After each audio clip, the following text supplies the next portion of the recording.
জয় কৃষ্ণকালী মায়ের জয়, জয় সোনা মায়ের জয়। আজকে কিন্তু মঙ্গলা মায়ের জন্মদিন, আর মঙ্গলা মায়ের জন্মদিন উপলক্ষে মঙ্গলা মায়ের ইচ্ছা করছিল আজকে আলতা পড়তে, কিন্তু তখনই একটা ভক্ত তার উপকারের কথা জানিয়ে মঙ্গলা মাকে নিজে থেকে আলতা পরিয়ে দিচ্ছে, তোমরা দেখতেই পাচ্ছ।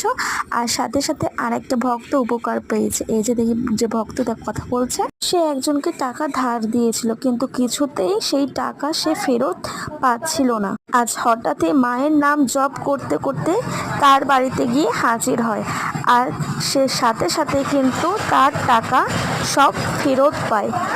আর ভক্ত বললেন যে এই টাকা আমার না, এই টাকা কৃষ্ণকালী মায়ের। সেই জন্য পুরো টাকাটাই তিনি মন্দিরে দিয়ে দিলেন মঙ্গলা মায়ের কাছে। আর এই যে ভক্ত আলতা পড়াচ্ছিল, সে ভক্ত কিন্তু উপকার পেয়েছে। এই যে হাতে দেখাচ্ছে তার ফুলে গেছিল, এখন মায়ের নাম জপ করে সে ভালো হয়ে